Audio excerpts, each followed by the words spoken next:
How could we not be happy? The build streams are back. Hello, everyone.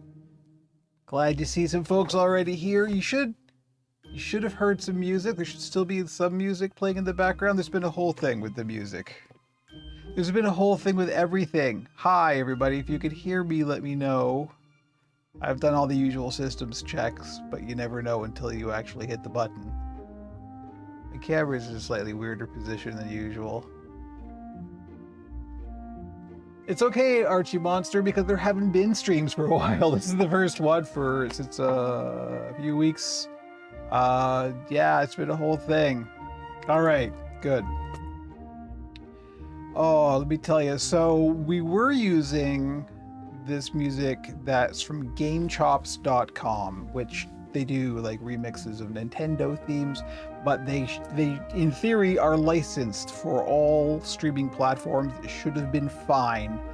And some of the Billstream archives got these copyright notices that they're not strikes, but they're like, well, you can't monetize this. You don't need to do anything, but if you ever wanted to monetize this video, you can't unless you take this music out. Which we're not in that position yet anyway, but so I'm just like, we are trying to work our way towards that. We'll get to that a bit later. If you've listened to the podcast, hey, we're plugging the podcast. I've forgotten what button here. No, this is it right here. There you go. pixelsandpuppets.com. That's the podcast. You will know all about our plans for hopefully working towards monetization on this platform. Now, what does that mean? I don't know yet. Don't worry, I hate YouTube ads as well, so I'm not going to be like intentionally running ads. If YouTube wants to run them, that's their whole thing. But we're like most of the way there. What it means is I'll be able to open like memberships and subscriptions and stuff like that, and then add perks onto that. So that's all coming in the future. We have to hit some metrics first before we get there. Yeah, we can get into that. You could theoretically use the podcast music as we have broadcast lists for that. True, but that's a little bit, it's great, but I'm not sure that it's on an endless loop. It would work too well for the build streams, It would be too much funk. We would just have too much funk in the build stream, and then there would be no puppet building because there would be all just getting funky. So yeah, so as Scarlet, Purple Cheesecake Zebra rightly points out, what we need, maximum funk, yeah. What we need are people to watch the YouTube videos. I should have had a graphic ready or something. We're like halfway towards the last metric we need to hit to be able to like open up memberships and stuff like that. So basically what it means is I just need more watch hours. I need something like 1,000 and something more watch hours. We need like 3,000 total. We're halfway there already, which is good.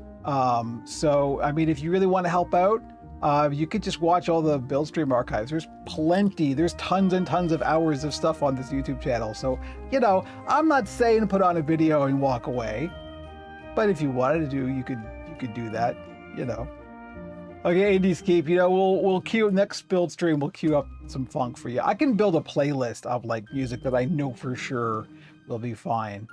Because all this music that we're playing right now is actually from a stock supplier called Production Crate, which I get all my stock from for the Oracle from. We've used this music I use this on all the vlogs and stuff. So everyone take a week off work, watch Kevin nonstop. Yeah. Next build stream I'll get like a graphic up already. I'll put like a chart and stuff like that. We can sort of see how close we are to hitting that goal. Make it a community goal kind of thing, because it is. That's what we're working towards, right? Because we are into phase 2 of Operation Puppet, which is me basically trying to get out from under the thumb of Etsy because they've been terrible. And what that means is I just need to get more people coming to me directly rather than having to go to the Etsy shop and then following the breadcrumbs back to here. So but the point is I'm trying to make OperationPuppet.com a kind of known point of like, hey, you want a professional puppet, you can go to OperationPuppet.com. That's the thing. I'm not trying to be like the only one or anything. That would be stupid and impossible. But I need it to be like you go to that first before you go to the Etsy shop. That's what the goal is. And to do that, we just need to make more stuff and get more people into the fold. So there we go. Just finished my Oscar the Grouch puppet head, and I'm going to be doing the blinking mech. How can I poke a hole into the fur for the blinking mechanism? So the way I don't know if you're talking about for mounting the eyes. There's a whole thing. We're actually going to be talking about that a bit today, because what we're working on today is the blink mech thing. So maybe hang out and watch the stream. We might get to that, and if not, I'll answer your question on the Discord. Because I'm behind. It's been a whole week. Once again, it's been a whole week. To Monday was a holiday, and then Tuesday our internet went down. Because this was supposed to be a regular Wednesday build stream, and guess what? No Wednesday build stream because the internet was out all Wednesday.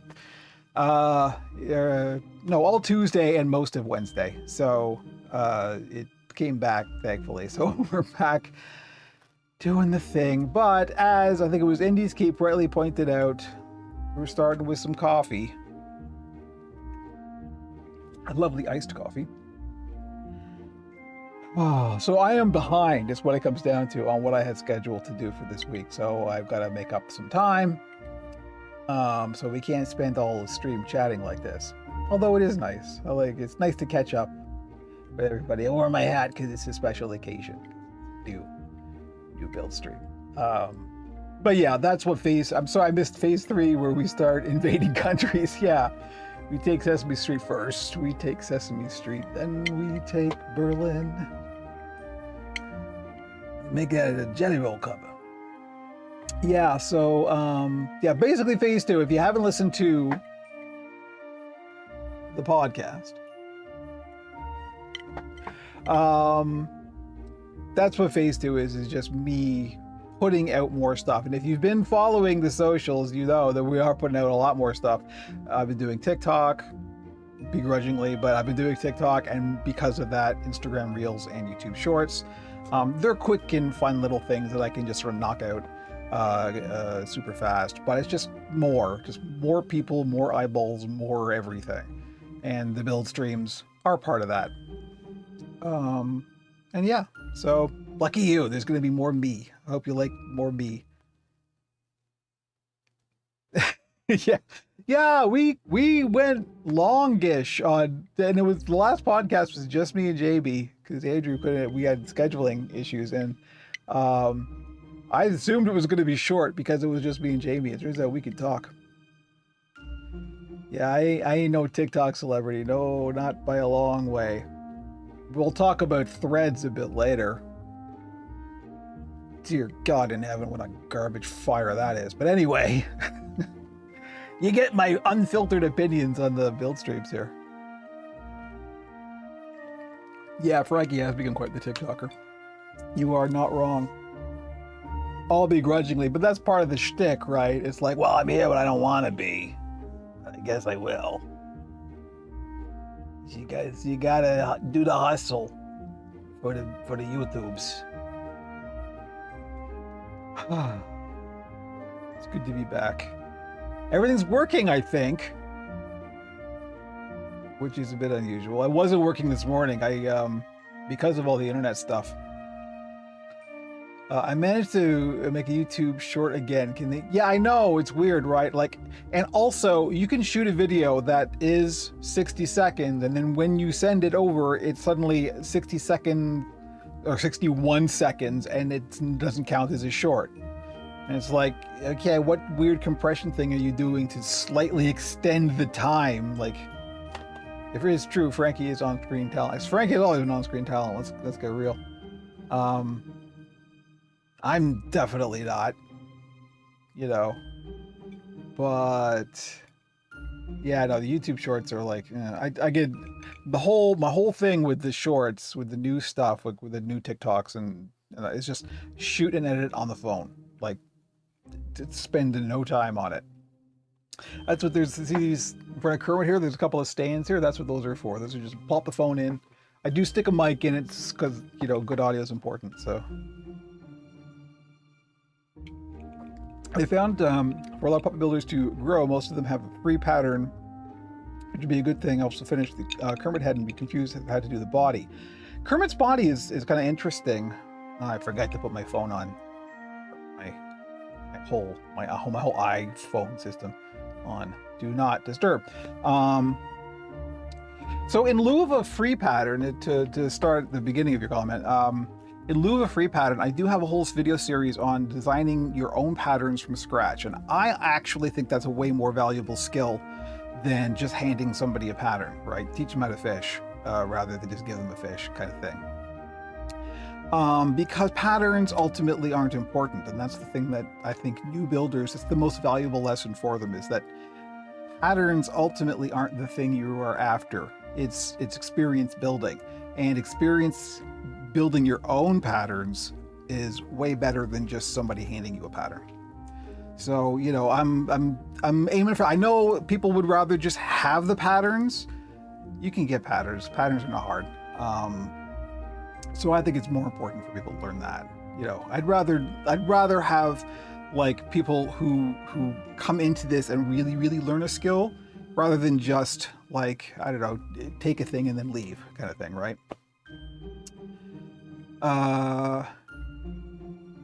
Somebody calling us in that Kermit and that hat was the 70s again, you know. It's always the 70s. My shirt is very 70s. Yeah, Kermit's body is a weird thing. So I never, for the Kermits, I've made 3 total. I did a practice and then the 2 that I've got here. And I don't have any patterns for Kermits. I do have a pattern for the foam, but they're just the standard petal-shaped wedges. And I did all draping for his body. So there's no sort of like, oh, this is how you make Kermit's body kind of thing. There isn't even a, this is how you make Kermit's head. It's like you just got to try stuff, and if it works, it works. Yeah, Kermit's, we talked about this before, but Kermit, I mean, because you're making a replica of something, it's way the different skill set than, actually I need to switch up my window here because I can't see my stream very well. There we go.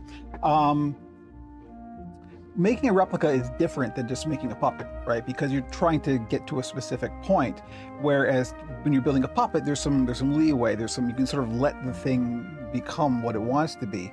And with a replica, you are aiming for a very specific thing. And so with a replica, you may need a few tries at it before you get there, because as everybody who's used patterns knows, even if you're going from a pattern, the thing you end up with, because these are soft materials and they move around, and you know, the level of precision is limited. So you may need a couple of runs at it before you get, you know, the level of precision that you're looking for. So yeah, I can show you a Kermit body actually right now. I mean, this is digressing, but hey, it's the build stream. That's what they're for. This was my prototype Kermit body. I kept it because, you know, for archival sake, but here's my prototype for Kermit's body when I was coming up with the pattern. And again, I didn't use anybody else's patterns for Kermit. I made my own. But you can see they're just 8 panels of these petal shapes, right? Slightly wider, lower down, narrow at the top, narrow at the bottom, and the widest point is kind of below the center. And that makes this shape that the curve, you know, goes wider in the middle, just below the middle, and then narrows at the top. And yeah, it's just 8 of those. You can do more petals, and you will have like the more petals you do, the smoother the curve is going to be, right? Because it's like polygons. The more you subdivide, the gentler the curve will be. You want to do fewer petals, then you will have corners. How big do you advise the pattern to be? So it depends on what I would advise for a Kermit, particularly, is scale it. If you're making it for you, scale it to your hand, because the standard Kermit, this one back here is full size. That's the size that Jim Henson would have used. And that's a 4.5 inch mouth plate, or 4-inch mouth plate, 4-inch mouth plate. At the widest point of the mouth plate, it's 4 inches. That's one of the few kind of known things about an actual Kermit. And then everything scales off of that, right? But that's way too big for most people's hands. Jim Henson had huge hands. So when I did my second Kermit, I scaled it to my hand. So the mouth plate is 3.5 inches, and then I just scaled everything down to that. So scale it for you. is what it comes down to. So just sort of, make a mouth plate and see how your hand fits in it, and then scale everything off of that. Yeah, exactly. It's scale it to you if you're making it for you. If you're making it for somebody else and you have access to them, scale it for them. That's the nice thing about the bespoke stuff is, you can make it for people. Anyway, we should get on with the actual building of the puppets because that's why we're here. Yeah, they say about puppeteers with huge hands. Yeah, big gloves.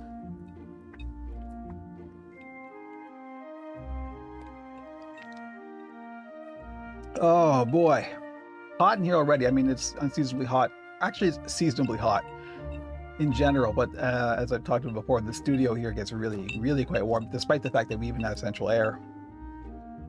But it's already kind of warm in here, and I haven't opened the window. Hopefully, in this stream, we're not going to be doing any gluing, so won't need to open the window. Because if I had to open the window, it's going to get real warm in here. My chat's off the screen. That was going on. There we go. They have big hearts. Nice. All right, I'm almost done my coffee. So let's talk about what the build is. I'm doing another rod arm furry monster. But this one's going to have a blink mech, or an eyebrow mech, not a blink mech necessarily. It's not going to be eyelids, it's going to be the eyebrows. Eyelids are a whole other thing, but I'll show this here. This is I call it Grovery. It's because it's a round head, and the shape of the mouth plate's kind of that semicircle of Grover's. And here's the skull, and it is in two pieces, and there's going to be quite a gap between the it's kind of weird, upper and lower jaw, because that's going to be all fabric in there. So the lower jaw is all nice and loose and floppy. So this is what we're talking about right now. We're talking about what the build's going to be today. So this is the skull. I know the bottom jaw looks kind of hacked up and nasty. Don't worry about that. It's good. Fur is going over this, so that won't matter. I was just trying to kind of contour it to the shape that I wanted because it was a little too sticky outy. These are wooden mouth plates. Now, the difference between this and stuff I've built before, this is the same skull. I don't know if you remember a long time ago, we did this blue monster with a really nice blue fur. This is the same skull. We did all the fur grooming on stream. This is the same skull pattern. But what I am doing with this is one of these. This is my standard eyebrow mech. Now, we've made these on stream before. I don't know if somebody can dig up where the heck that is. Once again, shout out to Pinecone, who has been going through all of the build stream archives and time stamping all the different points at which we cover different things. So if you are looking for something specific, you can go through all the build stream archives and actually find like specific points where I talk about very specific things. So that's super helpful and super useful. Thank you so much, Pinecone. That's a lot of work they've been doing, and much appreciated. But anyway, here's a standard eyebrow rig that I've made. Now, this is jumbo-sized ping pong balls. These are 55 or 55? Yes, 55 millimeter jumbo ping pong balls, hole drilled in the center. This is copper-clad steel welding rod that I've just bent. I use an anvil and I use a hammer and I bend it around, a couple of pliers. And I make this the kind of eyebrow rig I make all the time. This is what's inside Frankie. And so, we've got a loop here, and then inside the puppeteer just moves it like that. Now the difference, you should lean into the Grover and do the skinny arms this time. Really? You think? Maybe we should do that? That sounds like a good idea. We should probably do that. Ahead of you, my friend. What I'm doing is I'm mounting an eyebrow mech onto this skull shape, which I haven't done before. And it's going to be kind of higher up. So it's going to be a bit odd. I've never mounted... usually these are the skull is a bit bigger that I usually use, and they're in the front. This is going to be higher up. And so the placement of kind of the lids and where those go is going to be a bit weird. And the placement of the mech, the actual control rod inside the head is going to be a bit odd. I don't really have a plan. I'm just going to sort of see how it goes. So I don't know if we'll get to that this stream, because I need to get some of the sewing done before I get to that point, because the method I use of putting the skin on, which is I think what Puppet Builder was asking about, Puppet Chaos was asking about, is like how do you make the hole in the skin to get the eyes on there and make that line up and not have like foam showing and stuff like that. My chat keeps on not scrolling properly. There we go.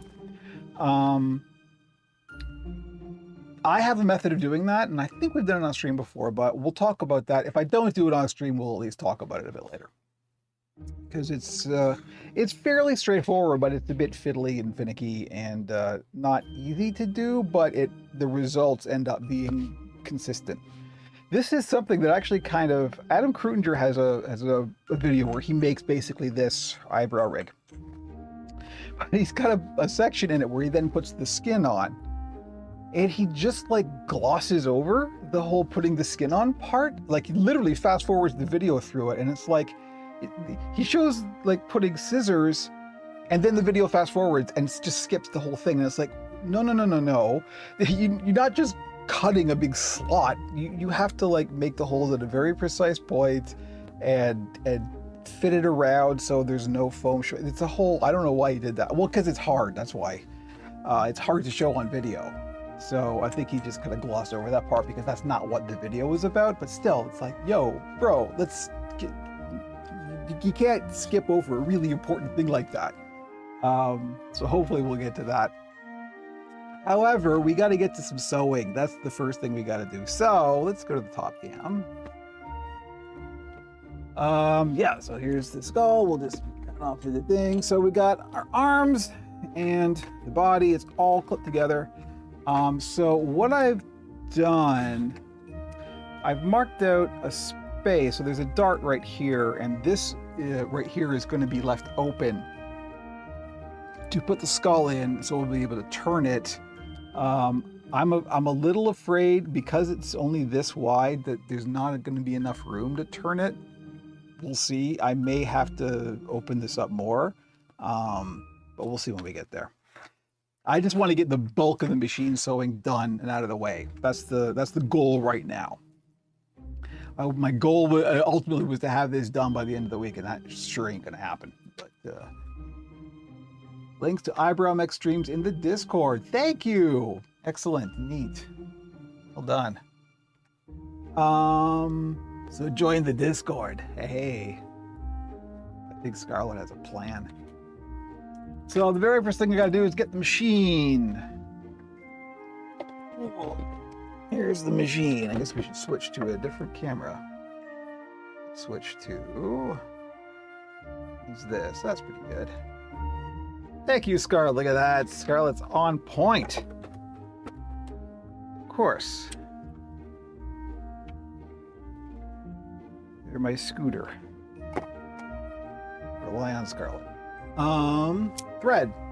I know I'm standing up in the camera's way. Some green thread. Let's get some green thread. Here's some green thread.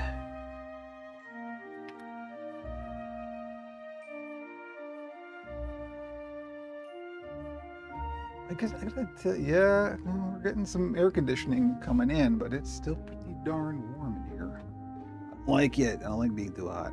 That's why I don't live in New Orleans.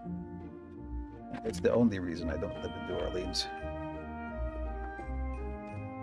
All right, I've already got some green on the bobbin, so that's good. Now we'll put the other one away.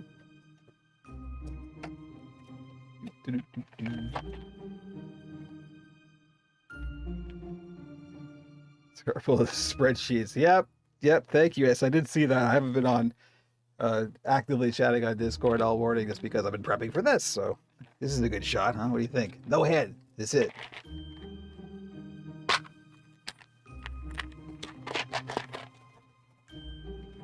Speaking of the 70s, it's like family photos in the 70s where you didn't know what you got till you sent the camera to the store and then got it back from the pharmacy.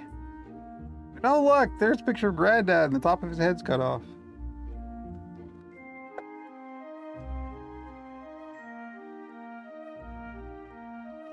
Did that wrong. Been a while, I gotta get warmed up.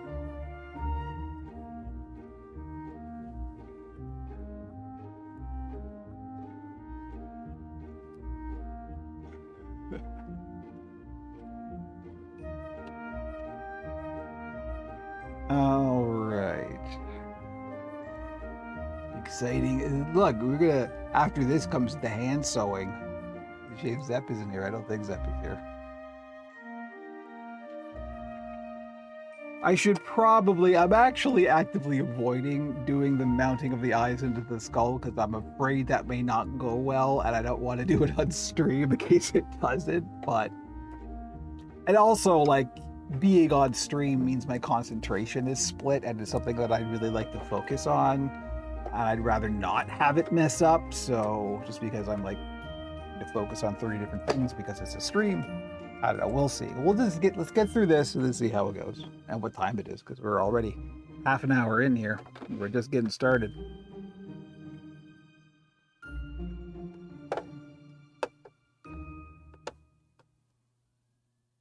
There we go.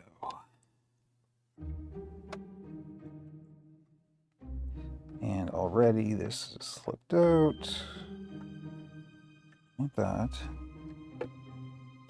Why aren't you behaving? Because you're a sewing machine. That's why you're not behaving. Sewing machines behaved, we wouldn't need them.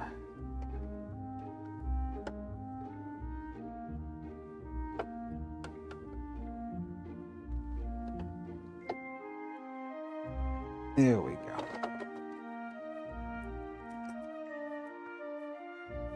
All threaded. Ready to receive.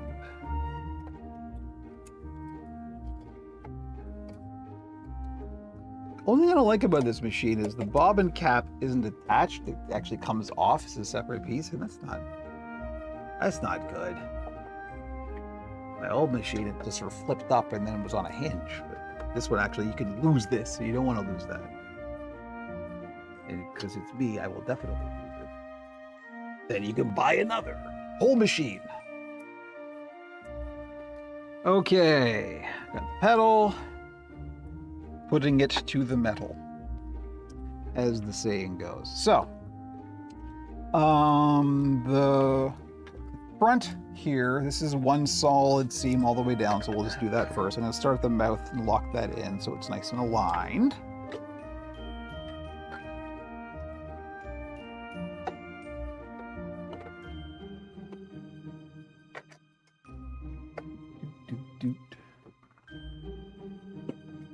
I hope this music isn't too annoying. I'll put together a more varied playlist of definitely safe for YouTube music. I just didn't have the time this time.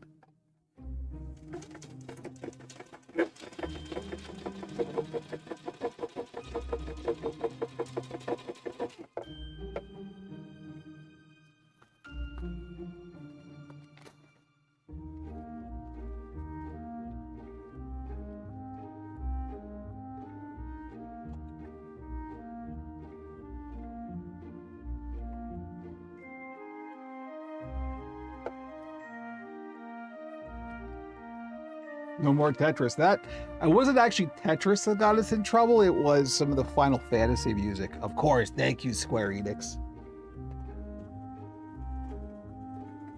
I wouldn't know Final Fantasy music if it bit me, so. I mean, I'd probably know if music bit me because that would just be weird.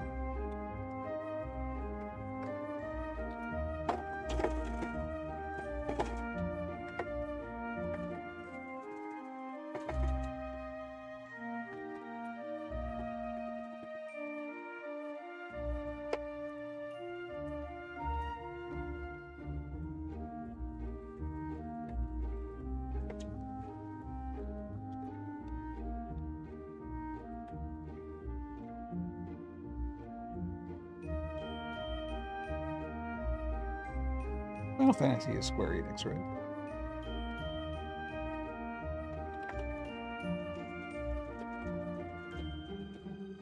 think so.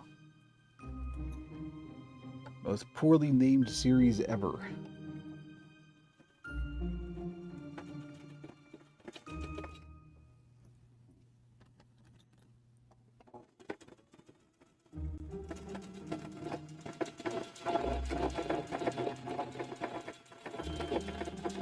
All right, we can actually do an object lesson here.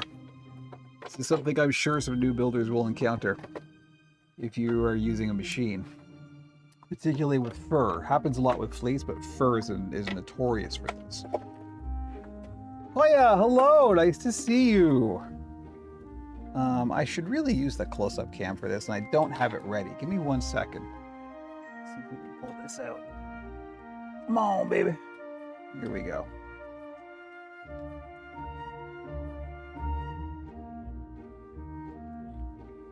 Okay, we're gonna try this. We'll see how it goes. Okay, so I've just sewn this together on the machine, and you see at the start, where we started here, that's nice and aligned. It's no problem. But at the end, because this is thick and squishy, and we're not using a walking foot, a walking foot's a whole other thing. What happens is, as the machine pushes this through, these two sides slide, and it pushes one side faster than the other, so they get misaligned. So by the end of it, you can see that this is much further than this, right? So I've learned to not worry about that because it's fur and because this is at the bottom. No one's ever going to see this. So all I end up doing is just trimming this so they are even. I can do that right now, actually. Let's just show you what I mean. So first of all, this is a seam allowance, so we're going to trim that off anyway. Let me just get rid of the thread here.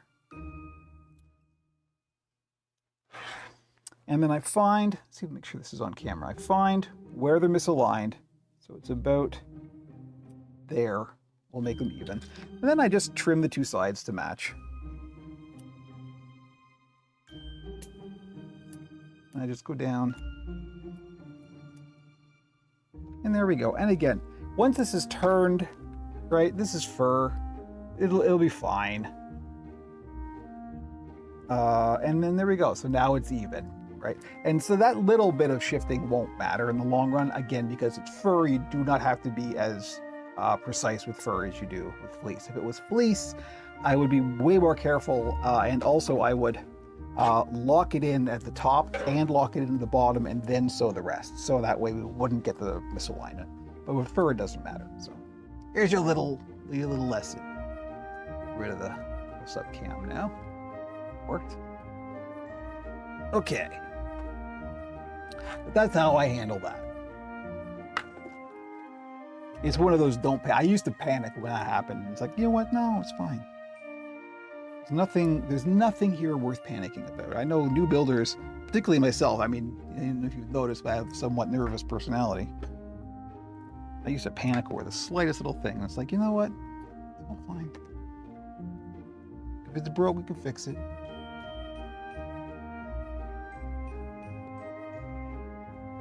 Arting is important. Art is a verb. Okay, so this one's going to be a short one because this is just the top up to the dart.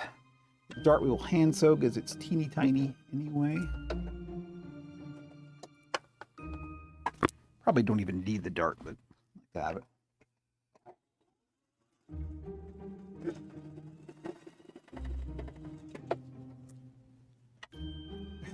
Don't panic. Like it says on the holy book, don't panic.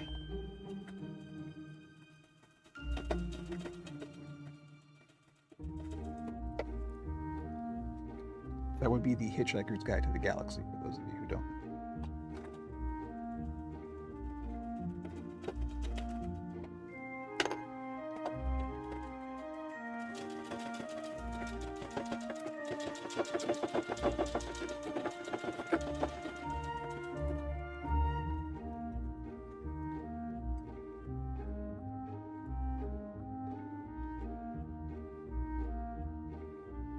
On a 52-piece art project, 29 done, 26 to go, 23. Wow, that's a lot of things. Okay, so now, because this is the point, this is going to be the opening where we turn it. So I don't sew this. That's going to get closed up once we have it all together. I'm going to start from here where I've got the seam allowance.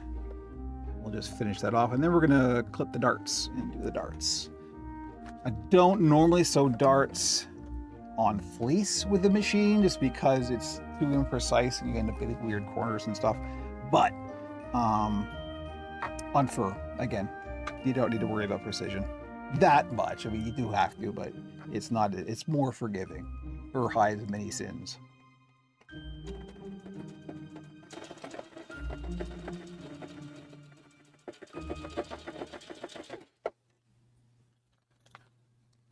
It is a lot of art.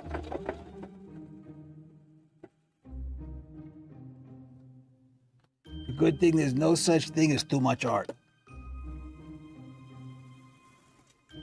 That was fast.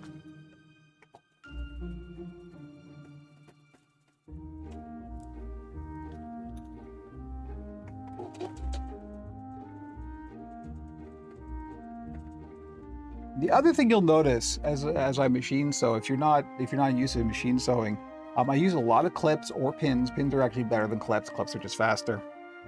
Pins, you'll get more precision and it will slide less. I use a lot, and I just go in little bits. I don't try and do a whole big line all at once. Just a little bit at a time.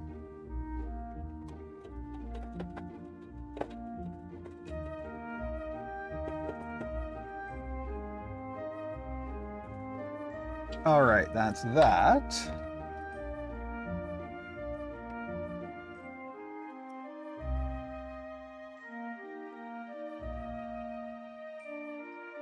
That's great, Koya. Wow.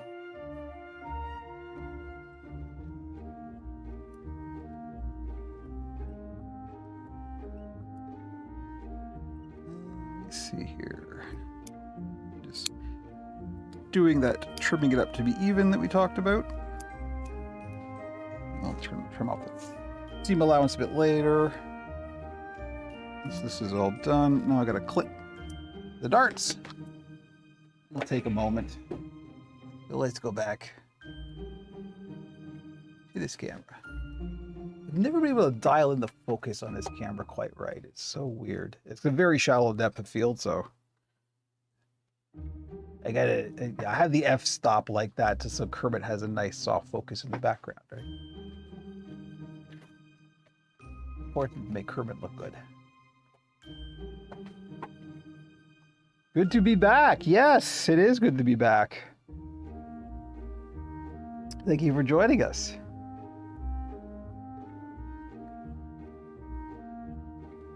So now all I'm doing is we got the darts on the side here. I don't clip these ahead of time just so this will lay nice and flat.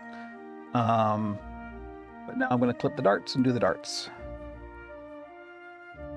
So what we do when we do that is I'm just sort of pushing the fur down. So when we do so, it's not going to get caught up into the seam, and then we can trim this seam allowance off. It's a pretty good shirt. This is one of my, every year, my wife and I go to the local last bastion of culture left in Toronto, Kensington Market, which has a lot of vintage shops in it. And I do the Hawaiian shirt harvest because you can get some stuff like this for quite inexpensive. So every year I do a little trip down there, and this year I really had to do it because I've lost so much weight in the past year that I had no shirts that would fit. So this is one of the few I now have that do fit. It's a pretty good shirt.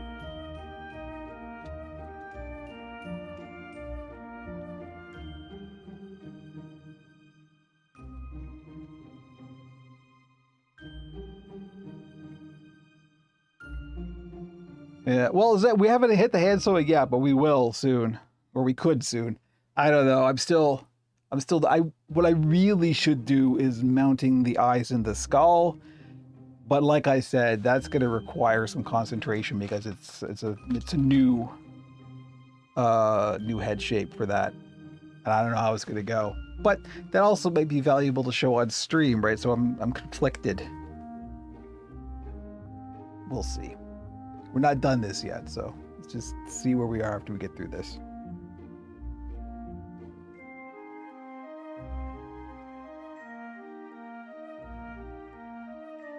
For doing it the first time, I'd rather do it off stream just to make sure it works, and then the next one we'll do on stream, but you know.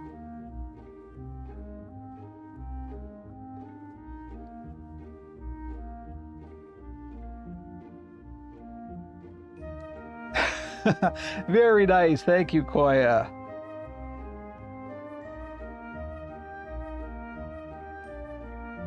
Oh, that's nice to know.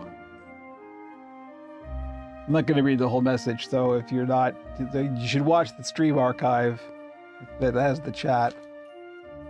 Getting a nice compliment from Koya's mom. It's very nice to see. That's part of the nice thing about this whole Phase 2 nonsense is just being able to get my characters out there a bit more, right? I've always wanted to have them be more out front.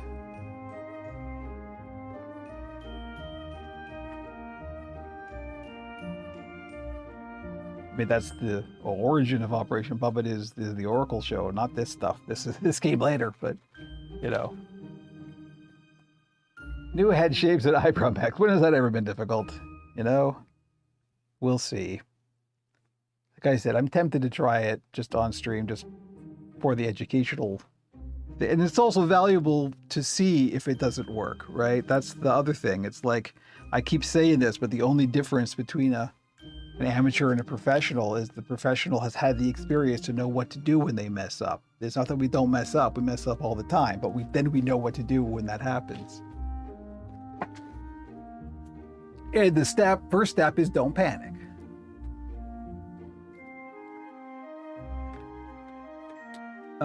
Okay, back to the machine.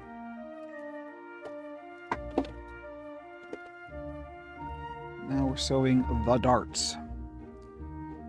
Making sure I pronounce the A in that word, unlike my Ontario accent demands that you don't.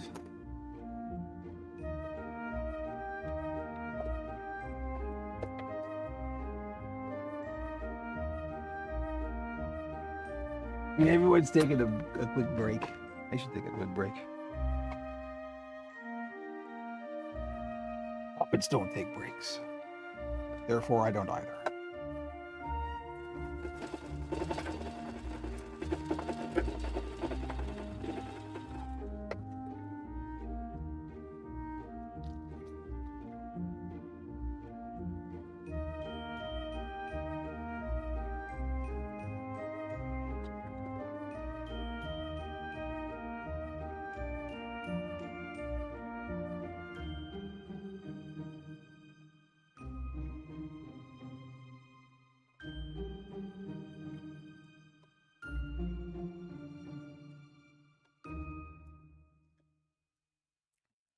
Right, that's that. And now the other dot. I'm half German, so it's okay for me to say that.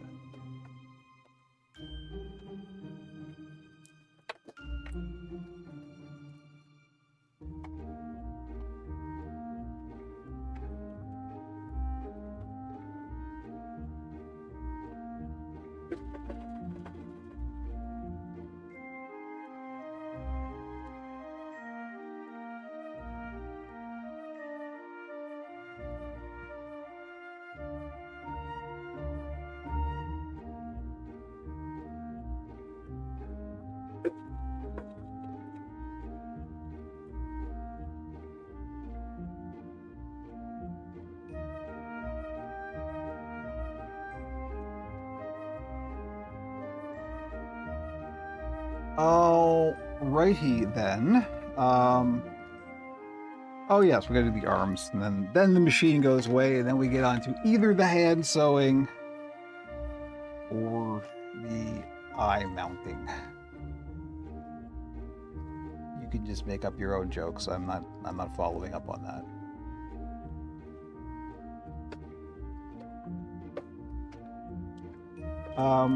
Oh, I should talk about how these hands are put together, actually. Let me do that before I do the second one.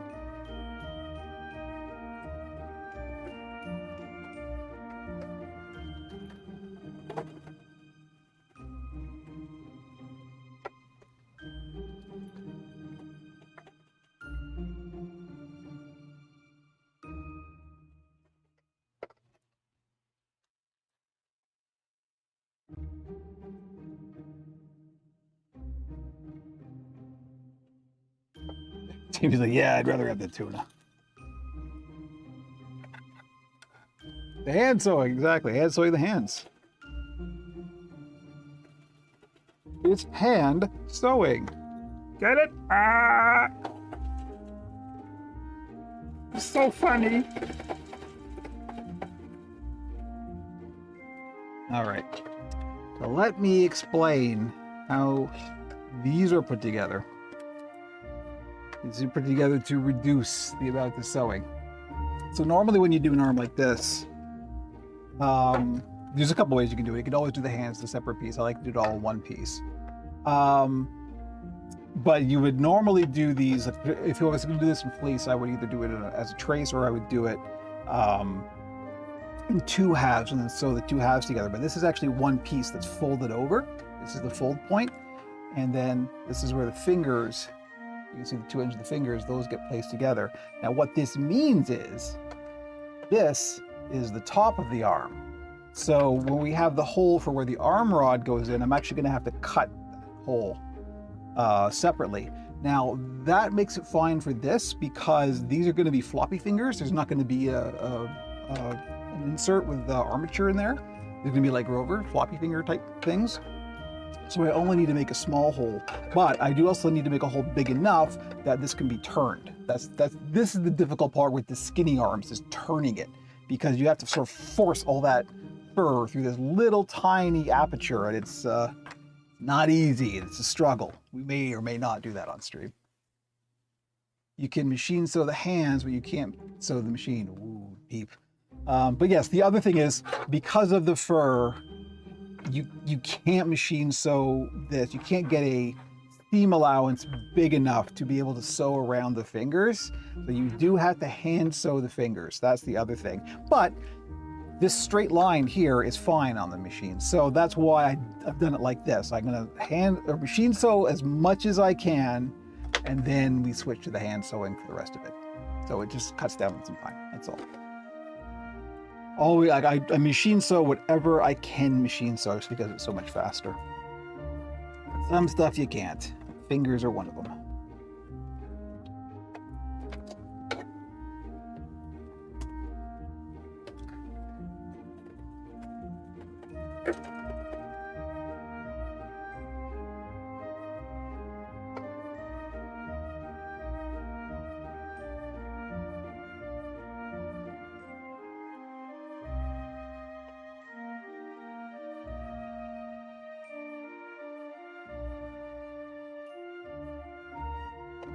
I actually probably should have started this at the wrist end, so that way the misalignment would be at the other end, and I could trim that up, but it'll be fine.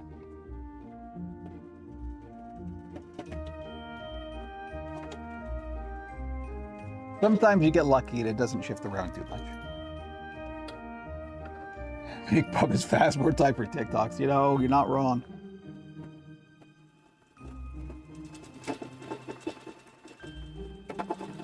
Here's my goal, all right?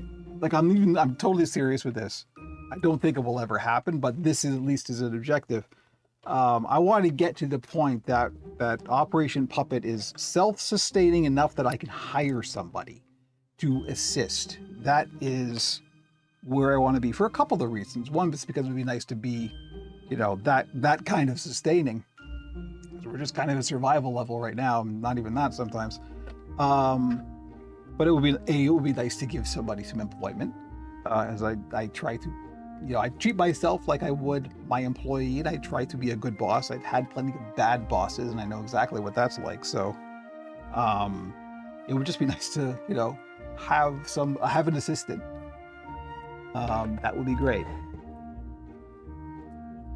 But we gotta make a lot more money before that happens. But it's a goal, right? Whether that ever happens or not, who knows? But at least we have an objective, right? That's the whole thing about art. What's the quote?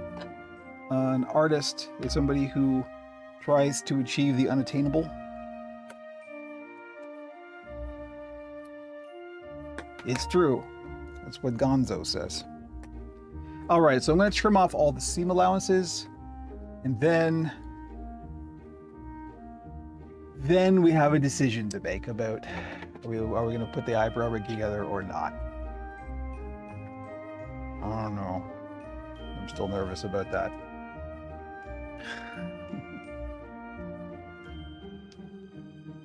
All right, trimming seam allowances. Exciting seam allowance trimming time. Look, get out of here for excitement.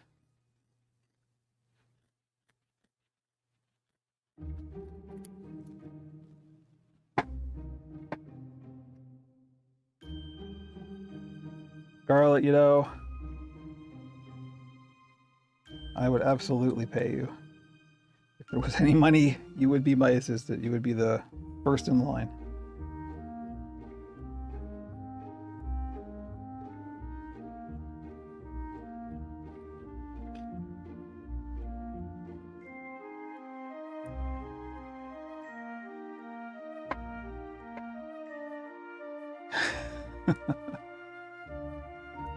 Well, we know what Scarlett wants. Surprise, surprise. To make myself look like a fool. Like I've never built a puppet before. Every time is the first time.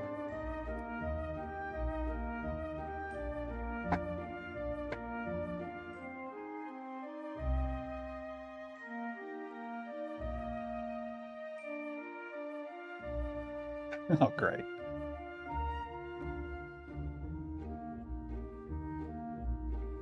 Eyebrow ring? Well, I mean, actually, you're not wrong. Because they are cool and edgy. Oh, I see.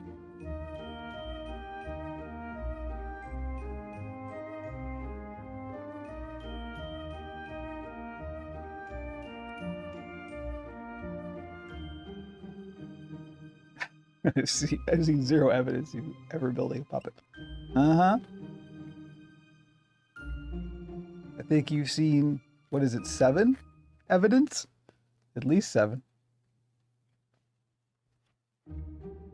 I've actually lost count.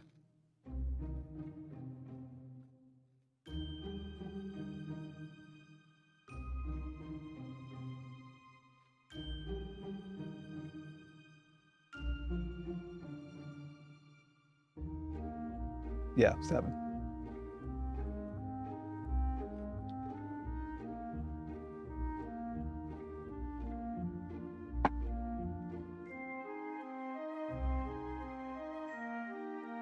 Hey, see, this is the advantage of wearing a green shirt when you're working with green fur. Doesn't show. I am, in fact, covered in fur, but the camera can't pick that up.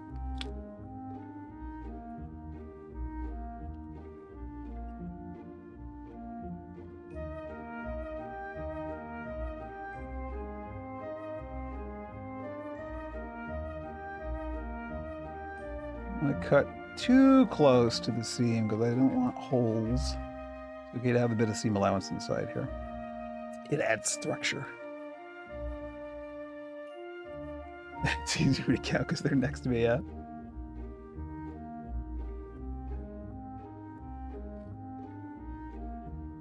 I was just thinking, you know, all of the puppets that I own, I think we might be neck and neck now. Scarlett, but I really have to finish Murray. Murray's just sitting in a bin down below the table here. I started building Murray so long ago that the first video I was going to do with Murray was going to be a Mastodon explainer. I don't think that's going to happen anymore, but...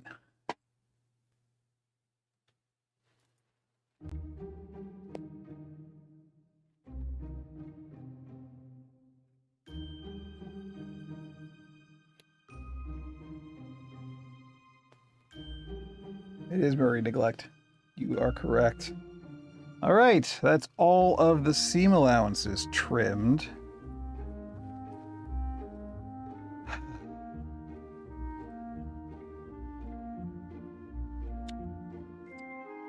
All right, we'll at least get started on the eyebrow rig thing.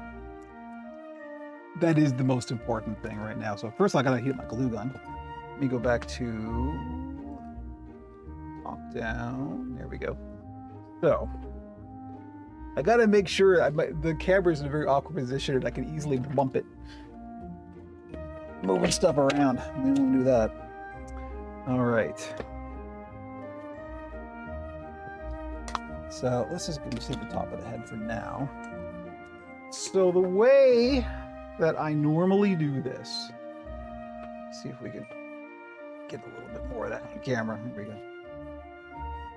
The way that I normally do mount an eyebrow rig like this, or mount the whole eye rig like this, is I have these circle templates here. Now, what you don't want to do is make the hole too big to start with. What you want to do is make a smaller opening and then widen it as you need it.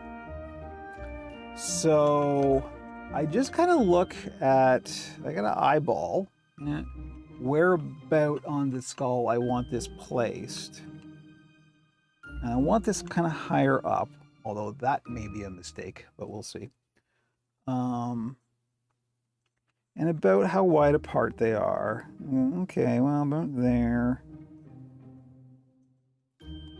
So the tricky part with this is going to be I don't know how this is going to sit inside the skull once the control mechanism, once the little rod with the loop here is inside. And I won't know that until I carve a hole, put these in, and just see how it sits and see where I have to make adjustments and carve away some foam, because this is inch thick. That's the other thing. This is inch thick foam. So that's why I use this.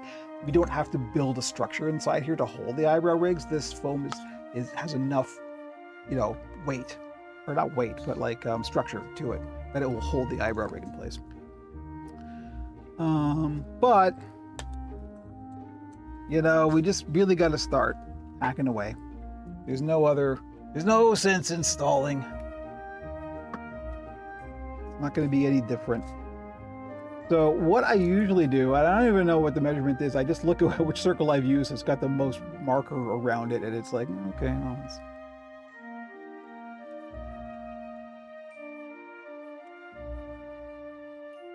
and me and my whole organicness. I don't measure stuff. I just kind of look at it and go, all right, well, it's about there. So taking care not to get marker on the actual ping pong balls. So I know about there is where the curve the ping pong balls are going to go. Now you can use your threads explainer. There's nothing to explain. You like algorithms? I heard you like algorithms. So I just place the circle template against the foam and I just trace a circle. This is a smaller diameter circle than the actual ping pong ball. That's important. I try and make them even. But again, I'm just going by eye. Which is probably a mistake, but hey. All right, so about there. Now, for the eyebrow rig, of course, this has to be a single hole because the control rod has to go in here and have room to move. Where do you get that inch thick foam? I get all of my upholstery foam. This is upholstery foam. I get it all from fabricville.ca or fabricville.com, sorry. It is a Canadian site. So I think Foam Zone or foamonline.com or something like that in the States should have it too. Upholstery foam is fairly easy to get. You should be able to get it. I know you can get the half-inch. The inch thick stuff you may have to go to like a big box fabric store or something, but usually they'll have it in different thicknesses. So I get this from fabricville.com, but that's the Canadian site, so you may not have the same luck. That's where I get my upholstery foam. So here's what we're going to do. We're going to join these up, and we're going to make this kind of goggle shape. So that's the hole that we're going to cut out.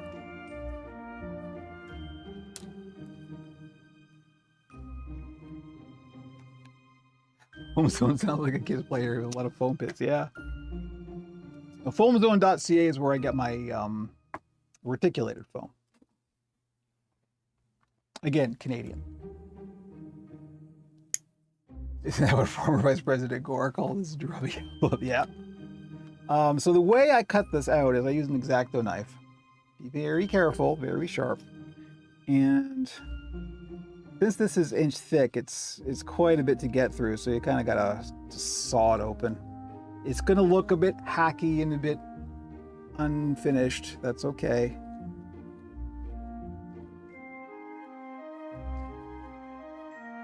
May need a blade here.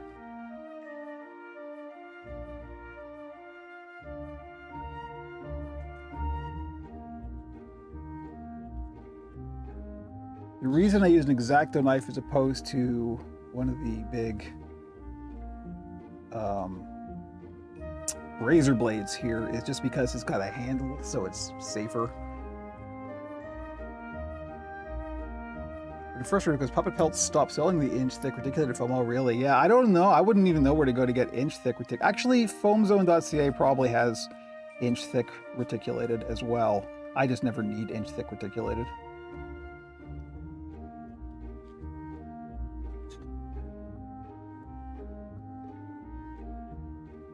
Honestly, that's one of the hardest things is like just finding a foam supplier.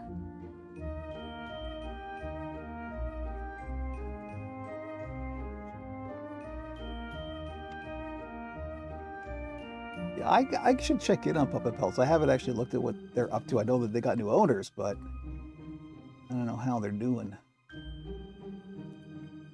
Any buzz? What's the rep on the new Puppet Pelts?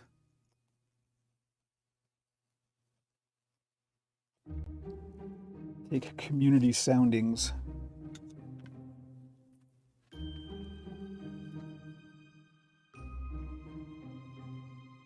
So you do kind of have to carve away in here just to get this out. It doesn't have to be super clean.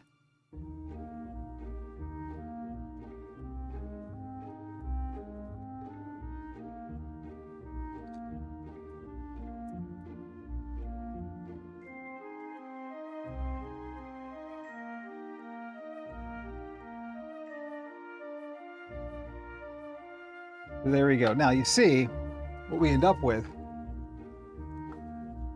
Arctic Puppet only has ½ inch, yeah. Well, I mean, you know, you could always get ½ inch and then just glue 2 layers together. I mean, that's an option. If all you're after is structure, you could do that. It seems like a waste of foam, though. You know, articulated is not cheap. But you see, because this is inch thick, the actual hole here is quite small. But it's at this point we kind of want to take like see how it's going to fit. So we definitely want to widen that a bit more.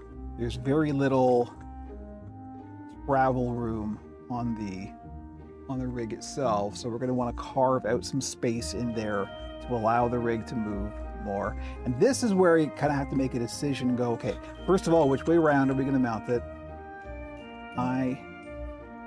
I think we want to be able to, we need more either way is what it comes down to. And the other thing is it's how you bend these wires. We could open this more or close this more depending on how it's going to sit in the skull. So I'm not going to get to that because you're kind of committed at that point. I'm going to carve away some more of the foam inside the skull here and see how much range we can introduce on this rig. It's not very much right now. If I were to stick this in as it is right now, this would be it. And that's not very much. We at least want to get this open more, right? So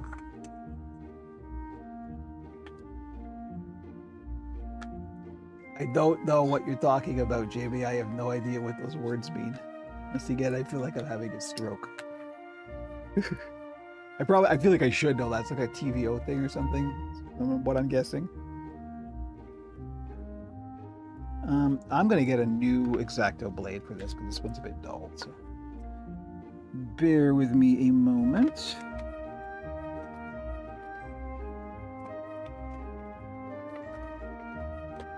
Got to find where I put my X-Acto blades. Been a while. There you are.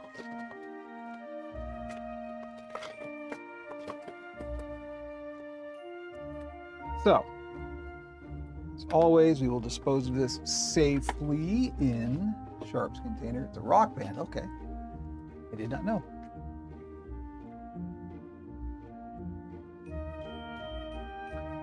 Would it be possible to install an eyebrow blink mechanism on a puppet without a foam structure? Yes, but you need some kind of structure. You need something in there that's rigid that will hold it in place, but otherwise it's just flopping around and floating loose. So you don't need it to be foam. In fact, most of the time it's not foam. The way I do it's a bit unorthodox. Most of the time people will build some kind of structure. They'll either mount these on pegs. So there'll be like a couple of dowels that sit on the mouth plate and mount these. Or they'll build like an arch and then attach them to that. But there's got to be some kind of structure in there. Otherwise, you can't. Like there's nothing to push against, right? So you do need something in there that will hold it in place. But what that is up to you.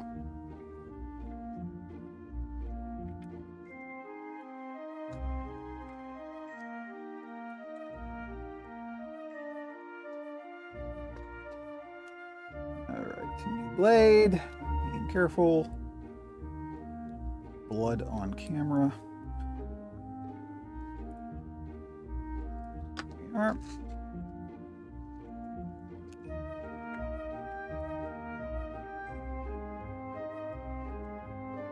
Jason the Argonauts fighting the Great Hairy House of Skeletons lives. Yeah, okay, I got you.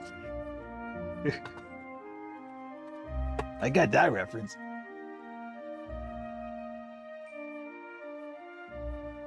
All right, so what I'm gonna do, because this is inch thick and so the inner aperture is smaller than the outer aperture, I'm gonna sort of bevel this. I'm gonna carve away inside and just make more room in there, because this outer hole, the hole is bigger on the outside than the inside. We don't want to make it the same size all the way through. So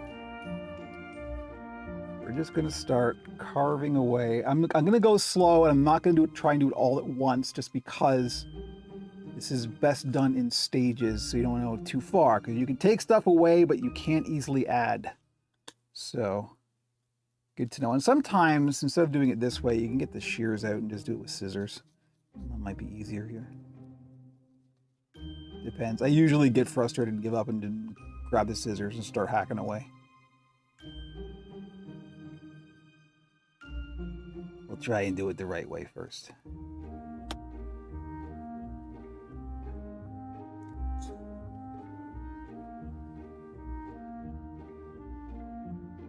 Yeah, it's like Joe says, you need something to hold it in place. And it doesn't really matter where it gets held in place, but you do need something to hold it in place. As long as it's got a structure and you can get your hand in there. The other important factor in the puppet.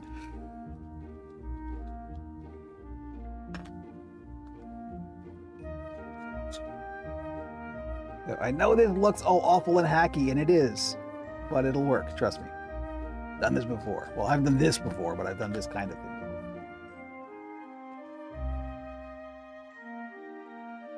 So the two places you really want to take away some material are at the very bottom, like near the nose, and at the very top, because that's where the control rod needs the most amount of travel, right?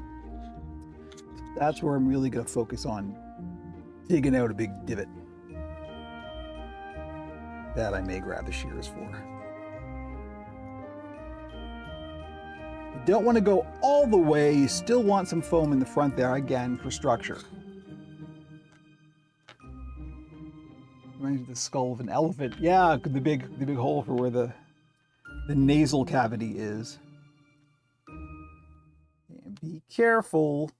Blades in your fingers. And Blades needs his fingers, you know what I'm saying?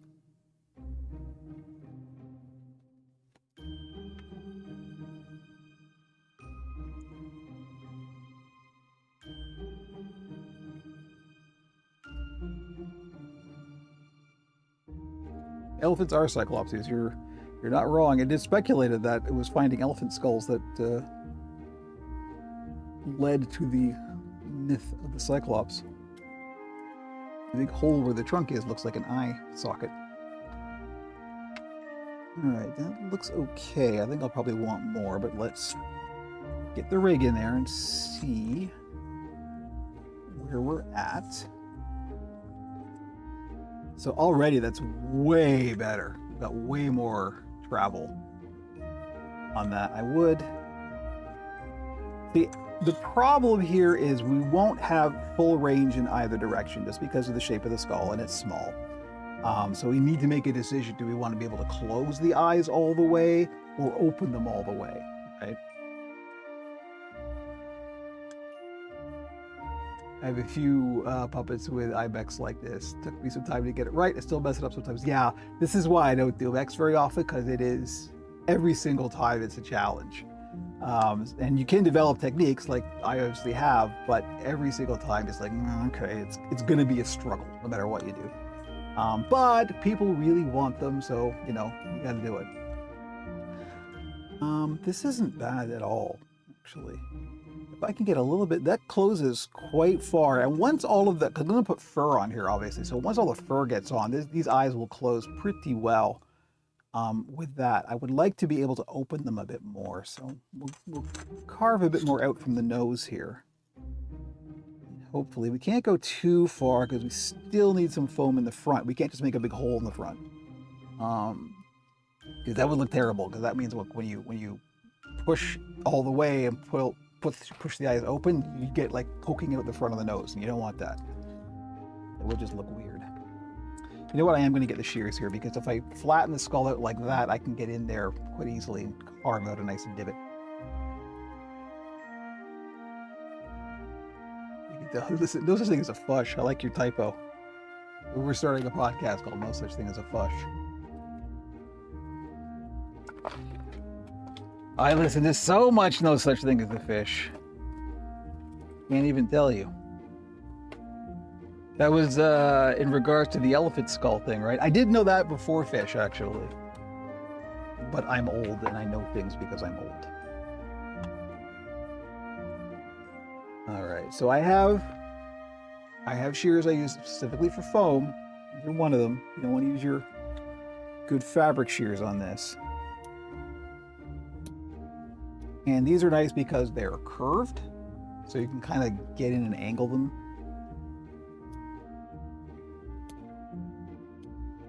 This is getting really sloppy. Oh well. You won't see that in the final product, I promise.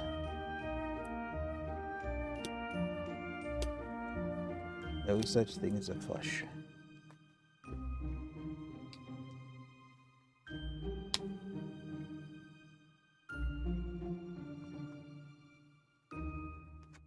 You just scab on thin foam on the outside if you get it too thin. Oh yeah, absolutely. If we do, I mean, that may not even be a bad way to approach this, is to literally carve the whole thing out and then put on another piece of foam on the front. That's actually not a bad idea. Jamie with the good ideas. That might be worth a try. Maybe the next one we'll do that.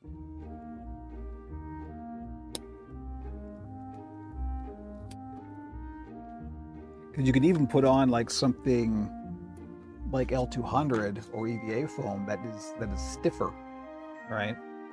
It'll hold up. That's not a bad idea. Good thinking. No worries, lurk away, Koya. Lurk away, anyone. We're happy for whoever can join us for whatever reason for however long. Don't sweat. Not being chatty. I'll do all the talking.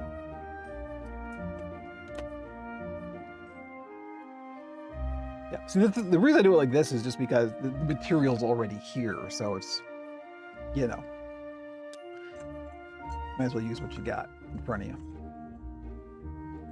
All right, let's see. That's not bad. It's pretty good. I think we'll go with that.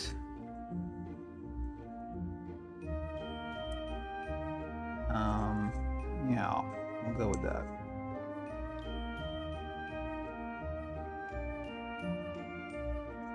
It closes pretty far, it opens pretty far. And the other thing is, because it's foam, if the puppeteer really wanted to, you know, push it, they could, you know, just could give it a shove and distend the foam a little bit, but I actually open the eyes a little bit further. And also, once this is in, we can then bend these eyebrows to a different angle, so we can adjust afterwards.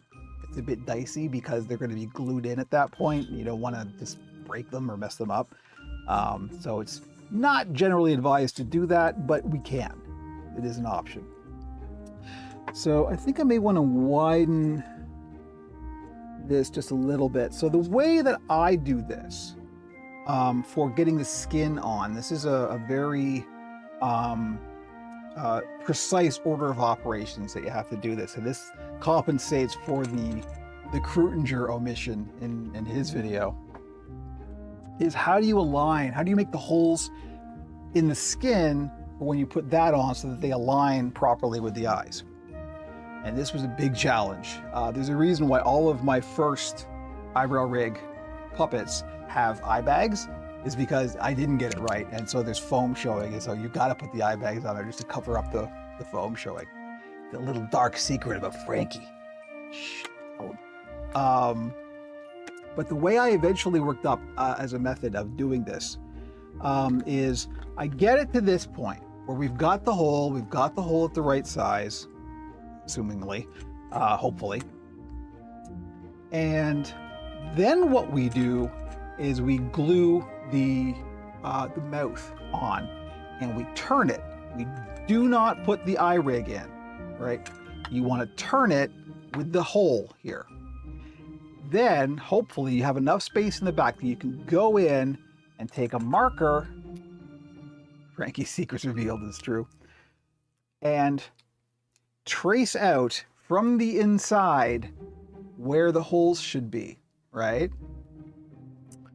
Which again, you're gonna have a very rough, and make a small hole, make a small circle, but you will get them pretty well aligned. And so then you unturn it, you'll have the marks there for where the hole should go, make a small circle, much smaller than the diameter of your eye rig. Then, I'm doing this as a list because we're not going to get this far on the stream. Then you glue in the eye rig only on the top. You put glue only on the top. I use hot glue. You can use contact cement. But you leave the bottoms open. Then you turn it again, push the fabric around the eyes with the small holes, and you'll eventually be able to work it around. And then once it's in, once it's seated and everything is fine, you can tuck the fur underneath because the bottom is open, and then turn it around and inject glue on the inside. And that, again, that's where hot glue, I can't imagine trying to use Danger Honey for that. You really kind of have to use hot glue for that. And that's my method for getting the eye holes aligned. I wish there were an easier way. If you don't have precise measurements, and obviously I don't, it's just not how I work. Probably is how I should work, but it's not. That's the only way I have found to get a precise and reliable-ish. Even then, it sometimes doesn't work out quite right, but that's the best way that I have of getting the eye holes aligned. So, Puppet Chaos, I don't know if you're still watching, but that's the answer to your earlier question, I think. I know it's a lot. I think we may have done this on stream at some point in the past. I don't remember. Somebody will dig it up, I'm sure. But yeah, that's how I do it. It is not easy. It is, in fact, one of the least fun things to do in this whole process. It's worse than hands, but it is ultimately it's worth it because it looks great. If you get it right, it looks fantastic. So that's my method. Now, what that means is we've gone as far as we can go with the eye rig. Because now we have to sew the lining of the mouth in before we can do anything else. And that's hand sewing. I think it's when I shared on the Discord. Yeah, I hope so. I'll have a look at it. I'm not sure. I don't know. I can't remember if we did that part. I know we made this rig once on stream. I don't know how far we got with that though. Join the Discord. Yes, thank you, Scarlett. Well done. But that means I have to do the very, very next thing is sewing the lining into the mouth, which means we got to have it. I haven't actually cut that out yet, so that's the next thing. So we're going to make a mouth lining. For this, I'm going to use black for this. Well, I am running low on black. This is literally all I have left. I really should. This is black ultra suede.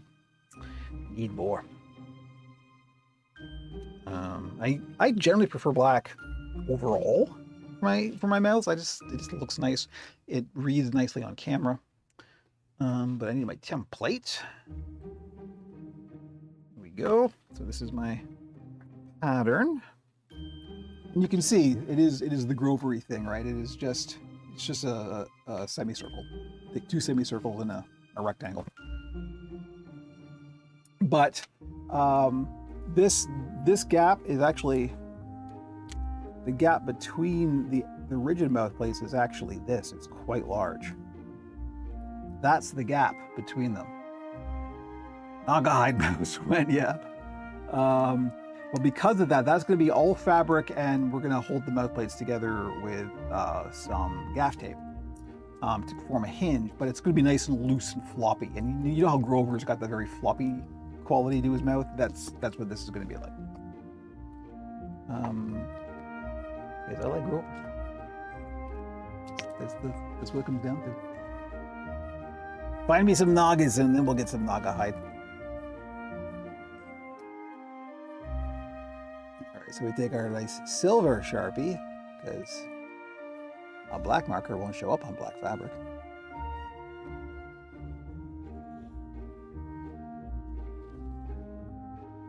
Hey, Papa Chaos.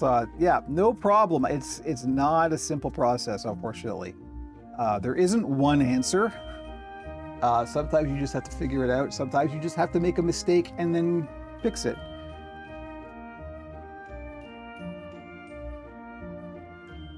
That's happened more than once. And like I said, the other way to do it, if you want to do eye bags, you don't have to worry about that level of precision. Just kind of eyeball it, and then just try it. If you are showing foam, try to make it on the bottom, not on the top, because well, actually, if it's on the top, that's still fine, because you're gonna put like eyelids in there, so that's where the eyelids get glued. So that will cover that up. And if it is showing on the bottom, you can put eye bags in there, and that'll cover up the foam. Okay, I actually want to mark, for when I glue this in, I want to mark where the rigid mouth plates are going to go as well, just because it'll help me put glue in the right place.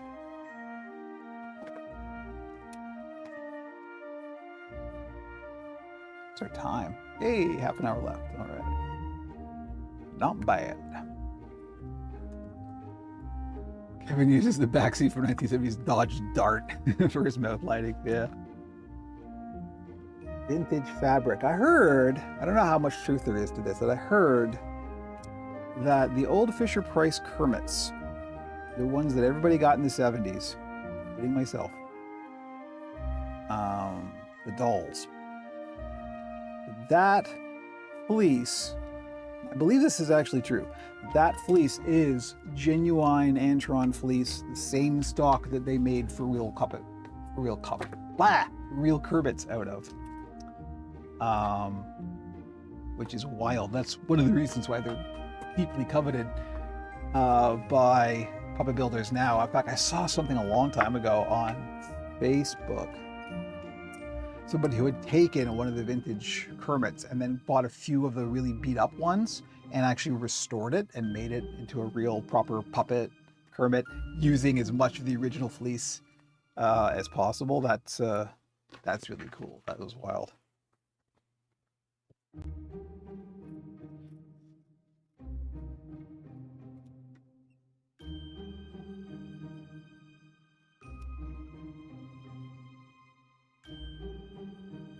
Really? Do you honestly prefer Elmo to Grover? I don't know. I don't think we can be friends anymore, Scarlett.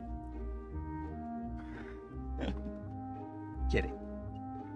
But you're wrong.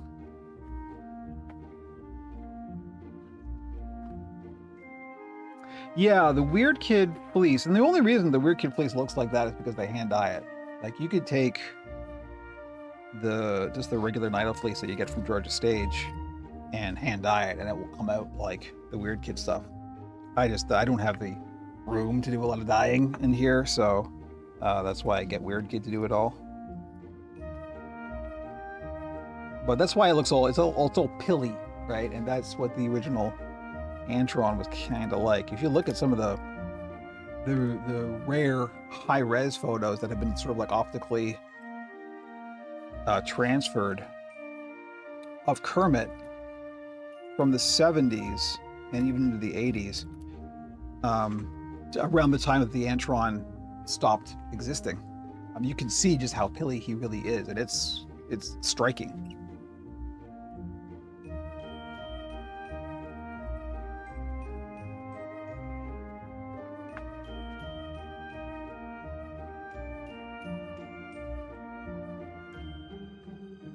This is all off camera, isn't it?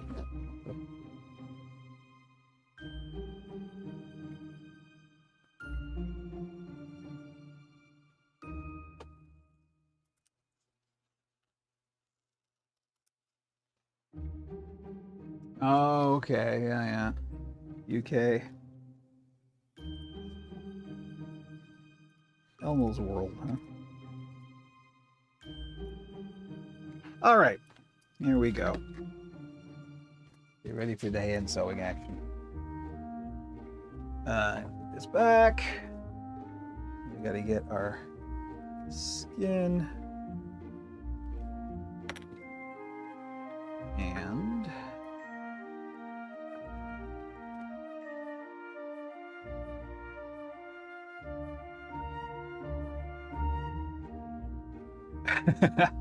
uh-oh.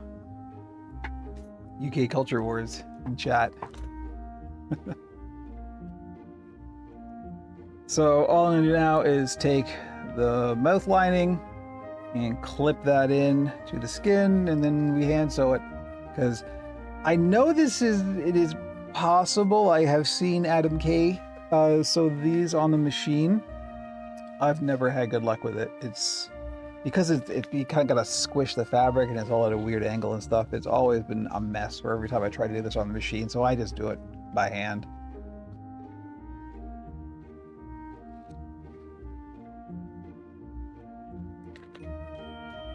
So here we go. So we did the iRig thing as far as we could. The hard part is yet to come, but you know. Oh no. Oh no. Dissent in the Operation Puppet community over Peppa Pig. Who knew that that would be the thing that divides us?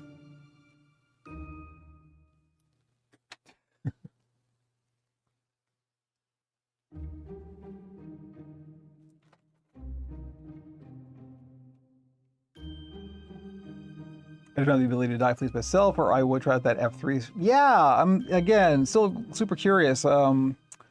Tom from Creature Works actually offered to send me some. I really should check it out. I was not a fan of what do you call it? This stuff from Puppet Pelts. Fazelle. I didn't like Fazelle at all. So I know that the F3 is similar. So I'm not sure I'd like it, but I don't know. I don't know. We'll see. I'm sure at one point I'll get my hands on some and try it.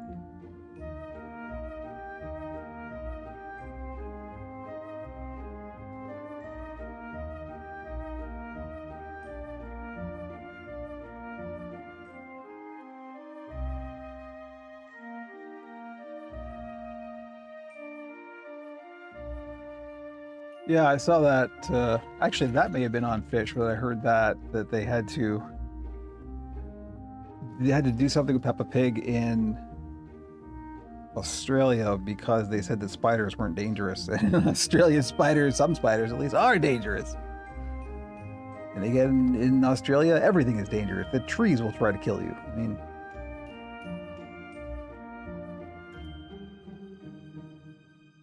it's just the way it is. You just learn to live with it.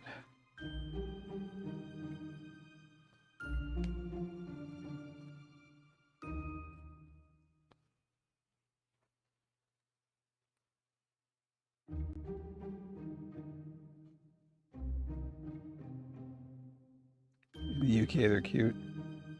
I don't really have arachnophobia. I can't say I like. I don't necessarily enjoy the presence of spiders, but they don't really bother me. The drop bears, legendary drop bears. We're heading into Discworld territory pretty quick here.